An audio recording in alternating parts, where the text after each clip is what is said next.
Bueno, voy a hacer un comentario sobre este libro que es El hombre unidimensional de Herbert Marcuse. Me voy a centrar en el capítulo 3, que fue el que más me interesó, porque bueno, el capítulo 1 y 2 son capítulos un poco más sociológicos y escribe sobre temas de los que ya se ha escrito mucho, ¿no?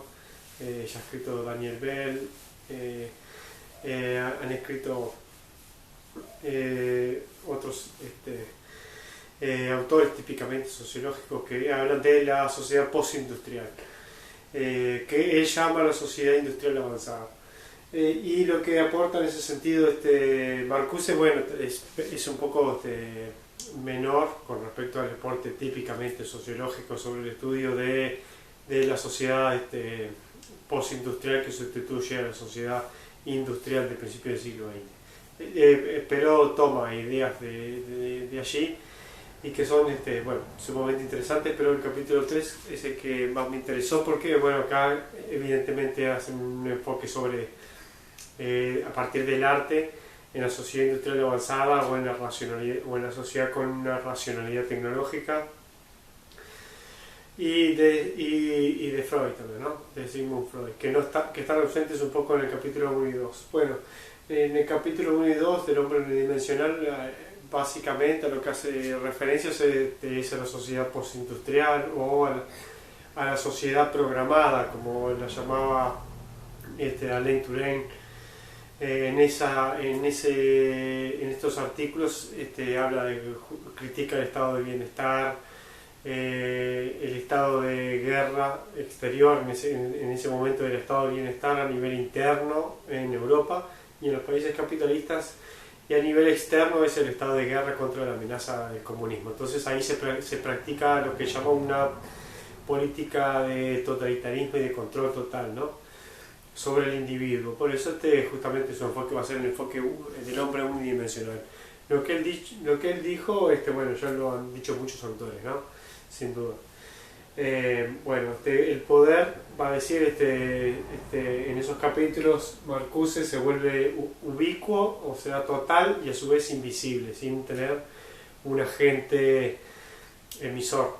No hay un enemigo concreto, porque justamente aparece el capitalismo administrativo, lo que se le podría llamar los CEOs, donde bueno, el capital va por un lado y la administración va por el otro. Entonces se confunden los trabajadores, lo que se les puede llamar trabajadores de cuello blanco, y también las enormes burocracias que administran capitales, y que bueno, van a dar un cambio completo al sistema capitalista del siglo XIX.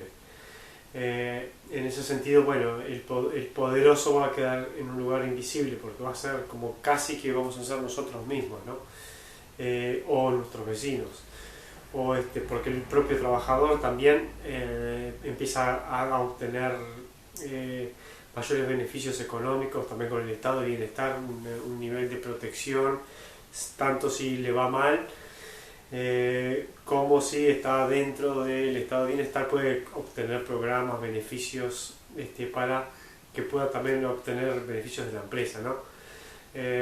Entonces, bueno, el poder entonces hace totalizante, algo que podría ser para un no marxista algo positivo, beneficioso, incluso desde un punto de vista del sentido común, del hombre común, que es lograr mayor bienestar. Bueno, él lo va a ver justamente como negativo, ¿no? Negativo porque esconde el enemigo, porque para él, claro, el enemigo es la explotación capitalista. Igualmente, cuando habla de sociedad industrial avanzada, justamente utiliza ese término o racionalidad tecnológica para hablar de lo que sucede en la URSS y lo que sucede en Europa y en Estados Unidos, que son ambas sociedades industriales avanzadas, en las que se da el mismo proceso, ¿no? Este mismo proceso de explotación. Por eso él no escribe esto desde el comunismo stalinista, ¿no? Sino que lo hace desde separándose, sino haciéndolo casi como un libertario, podríamos decirlo, un radical libre que no está afiliado a ninguna de las grandes corrientes de pensamiento de esa época.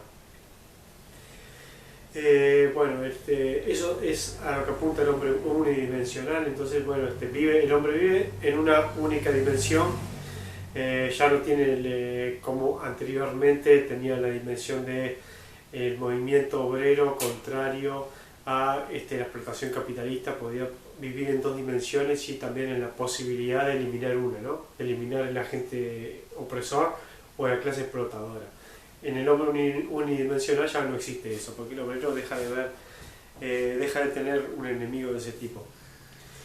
En este libro también tiene otra idea ahí interesante, un poco romántica y quizás ahora en el siglo XXI puede parecer absurda, bueno, que es realmente absurda, que es la de, claro, que si la sociedad industrial avanzada había llegado a este proceso de explotación totalitaria completa, el futuro o la esperanza de una nueva dimensión, de una nueva emergencia revolucionaria era el mundo subdesarrollado, ¿no? Y ahí entonces entraría Fidel Castro, la Revolución Cubana, los países subdesarrollados con sus movimientos de liberación nacional, o sea que ahí exalta un poco la condición de pobreza, y porque esos estados que pasan en el mundo subdesarrollado todavía la explotación es carne, es una carne viva, la explotación, la desigualdad, la injusticia, y además es imposible establecer un estado de bienestar en un país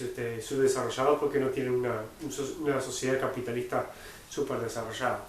Entonces, bueno, sin estado de bienestar, la esperanza como que, bueno, entonces eso es un poco una idea quizás romántica de algunos intelectuales de Estados Unidos y de Europa que miraban con simpatía a fenómenos de Bolivia, de Cuba, de Argelia, incluso de Argelia también, que eran movimientos religiosos, islámicos, represivos, y aún así los veían también como una alternativa a este mundo. Bueno, ellos corren por su propia filosofía de la historia. Bueno, incluso hoy día ya podemos decir que la sociedad industrial avanzada llegó a todo el globo, ¿no? No imaginó lo que iba a suceder en China, en la expansión de China en Pakistán, en Corea del Sur, en Vietnam, Corea del Norte, África, en la expansión de China en África, y luego el desarrollo que iba a tener Brasil, México, América Latina también, que se iba a incorporar a todo este sistema de la sociedad industrial avanzada, ¿no? Bueno, me interesó este capítulo 3, que es, como dije, es el más freudiano, más parecido al libro Eros y Civilización, que escribió en el 54. Bueno, lo que en este libro, bueno, lo que le interesa a él es el estudio de la cultura, ¿no? La crítica de la cultura, lo que le interesa a Marcus. Entonces podemos titular este capítulo, incluso el libro, La sociedad industrial avanzada y la cultura, ¿no? ¿Qué pasa con la cultura y la sociedad industrial avanzada? Este capítulo se llama La conquista de la conciencia desgraciada, una desublimación represiva.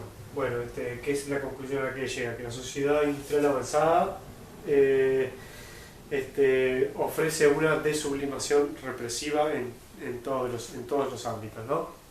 El de la sublimación es el concepto freudiano, que podríamos entender, yo no soy un gran estudioso del psicoanálisis, pero no tengo una definición precisa de lo que es la sublimación, pero podemos pensar que la sublimación es los instintos y las pulsiones, incluso instintos agresivos o pulsiones sexuales, el hombre las transforma en creaciones, ¿no? En creaciones literarias, en libros, en crítica, en esculturas, en arte, y también las plasma en política, discusiones políticas. O sea, eso sería la sublimación. Tiene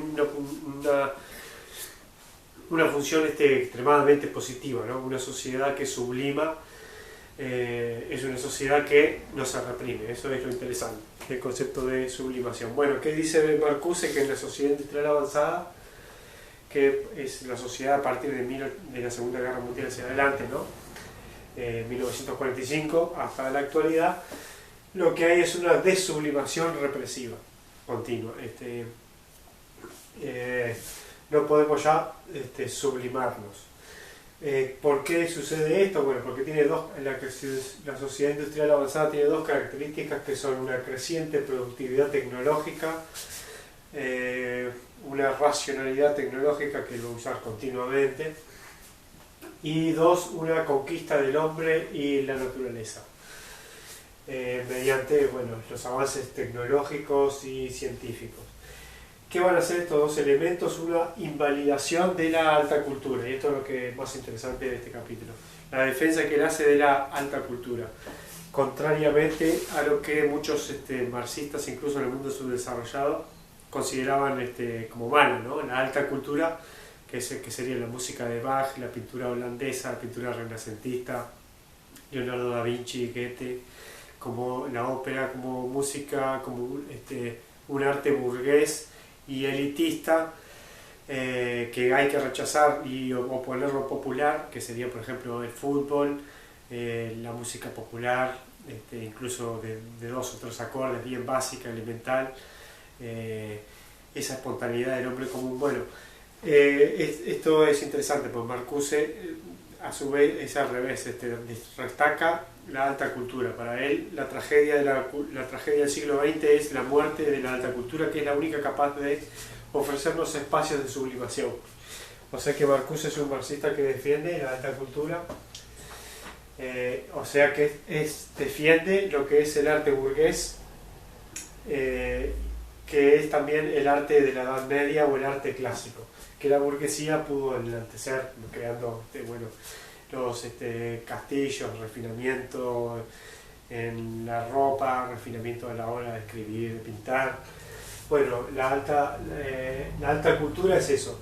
¿Y qué pasa en un mundo tecnológico y en la sociedad industrial avanzada? Hay una invalidación de la alta cultura, que es lo que podemos ver hoy, que la alta cultura no se entiende, no se comprende, se ve como una cosa elitista, de poca gente y triunfa las visiones populares, ¿no? El arte popular. Entonces esto es interesante de Marcuse.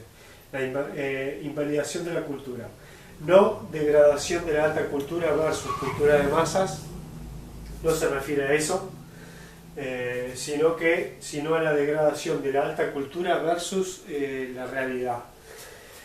Este mundo, alta cultura, y por el otro lado realidad, es lo que él llama bidimensionalidad.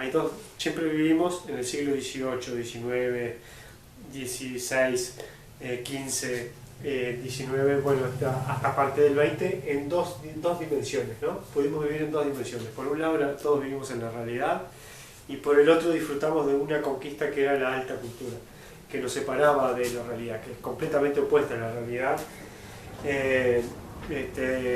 Como puede ser la literatura romántica, los cuentos de Becker, la literatura de Shakespeare, es completamente antirreal, digamos, desde el punto de vista de Marcuse, nos alejan de la realidad.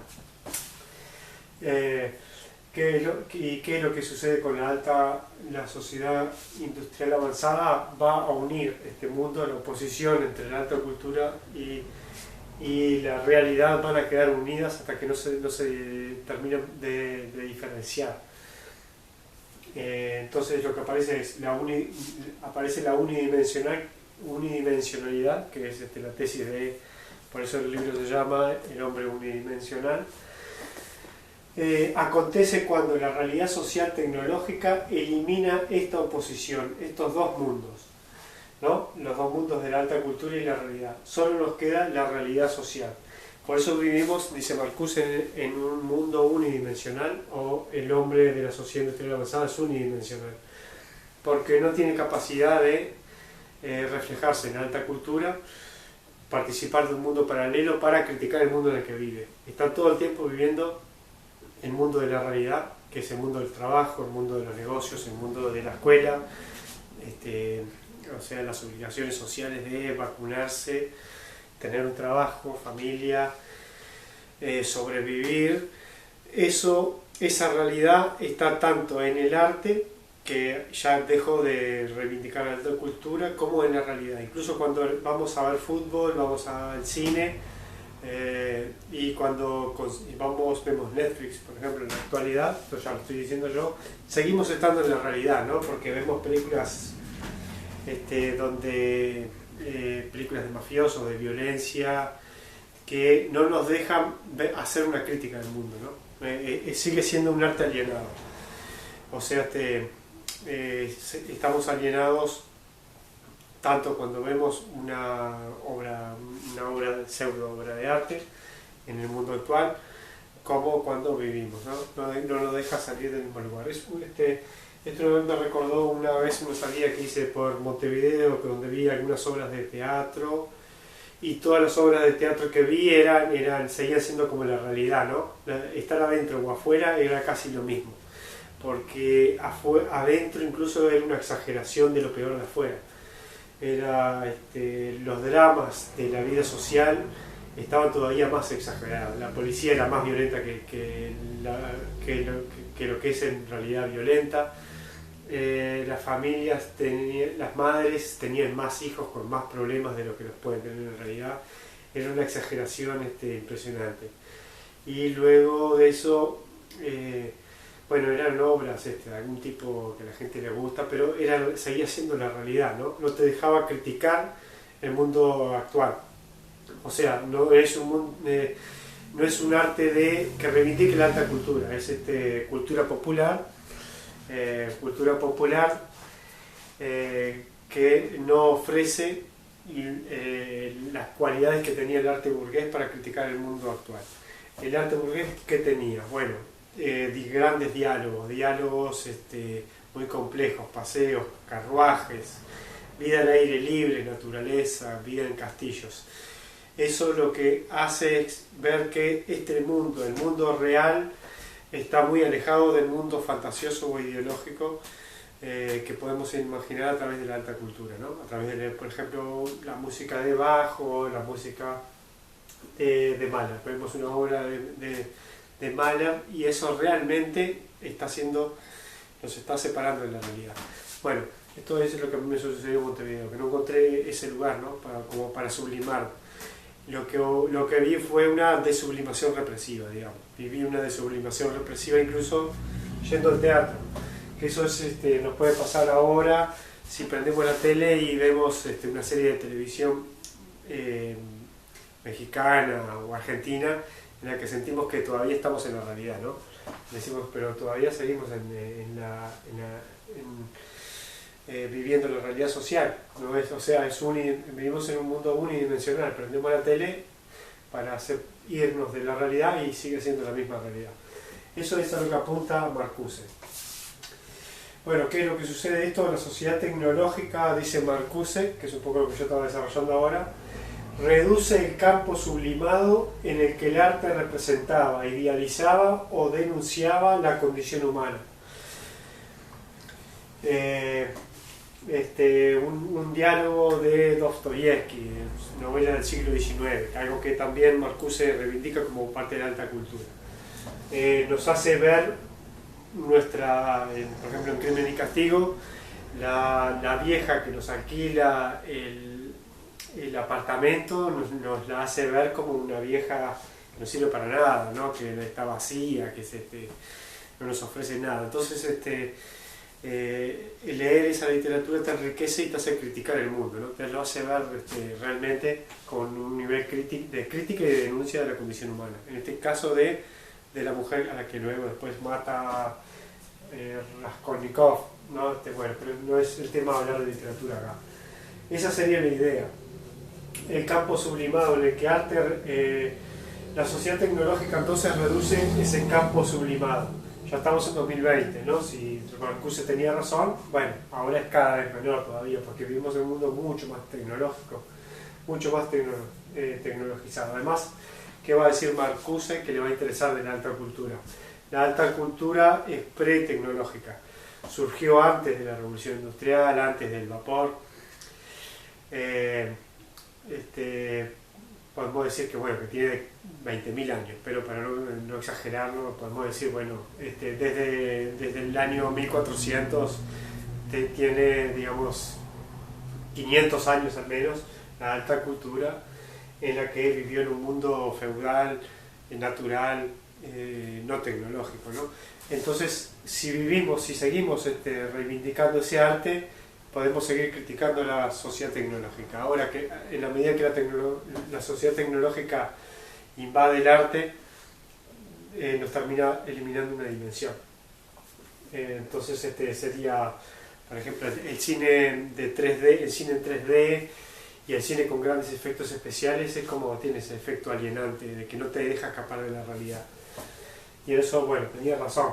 Es mejor ver el cine de castillos, el cine burgués, el arte burgués. Así que, y acá podemos decir que bueno, el arte proletario, que podría ser el cine de Hollywood muy sencillo, muy elemental, que es el que les gusta a las clases trabajadoras, es justamente, paradójicamente, es el arte más alienante que podemos ver, contrariamente al arte burgués, por ejemplo, de Dostoyevsky, Thomas Mann, Goethe.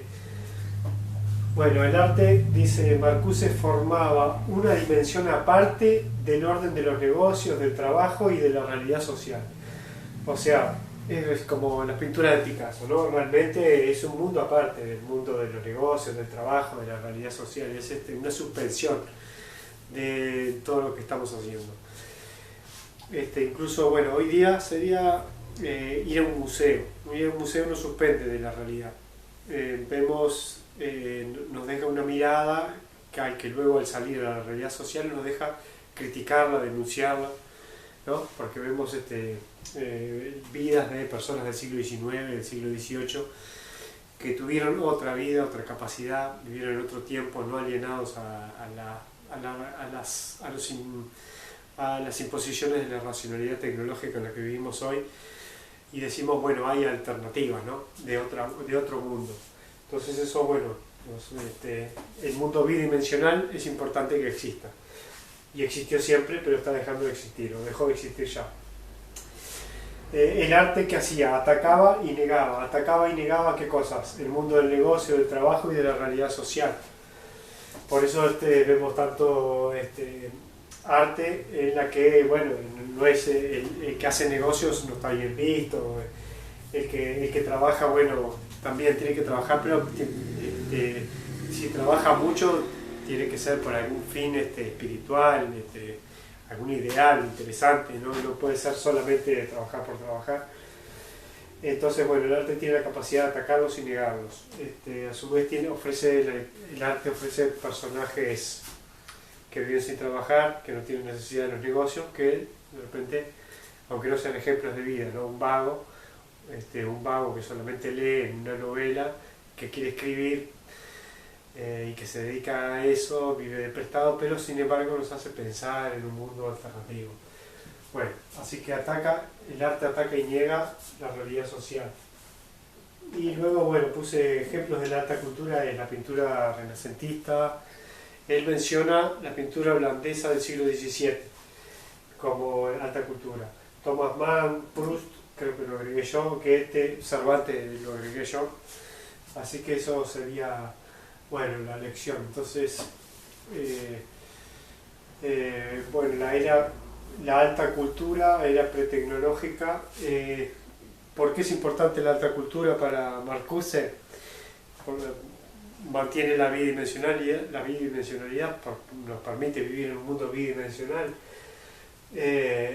pero además es importante porque no es funcional a la sociedad industrial, ¿no? No está en función de la sociedad industrial, la alta cultura. Por más que podamos decir es un arte burgués, claro, no está en función del el sistema actual, el orden actual, el control social, no tiene esa función. Ninguna de las obras de la alta cultura. Entonces, bueno, la sociedad industrial avanzada desublima estos campos, genera una desublimación represiva, genera espacios mucho más pequeños para el arte, y no cualquier arte, sino el arte de la alta cultura, ¿no?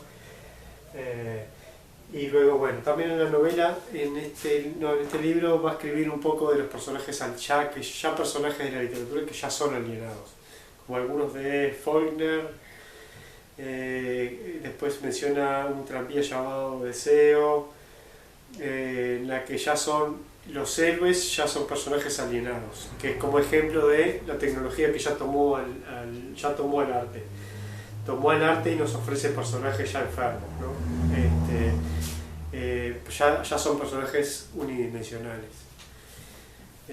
Así que bueno, es interesante este ensayo, que es psicoanalítico, sociológico, filosófico, también estético, ¿no? O artístico. Es muy amplio.